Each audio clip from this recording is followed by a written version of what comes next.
1, 2, 3. 1, 2, 3. Bryo, lean forward, lean forward. 1, 2, 3. Nice one forward. Stand by! We do calisthenics, we do weightlifting, kayaking, rowing, dragon boats. Tunajiita akhisthenic. Akhisthenic ni jina ambalo linasimama brotherhood, yani la undugu.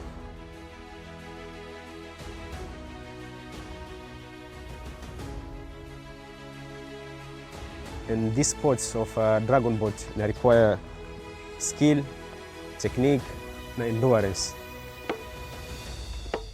Focus! Focus! Lock in! Concentrate! Participate as our first time participation ya Dragon. Everything was smooth, alhamdulillah. Tulianza vizuri na tukamaliza vizuri. Na ile matokeo ambayo tumeyapata as our first time ni mazuri zaidi mno, because participate na watu katika competition kama Kenya Navy, kama Gym 5 Gym, watu wa Moroni ambao wako wamebobea katika hii mchezo. This time tumetrain enough time, yani, na we hope that tutashinda katika hii competition, God willing, inshallah.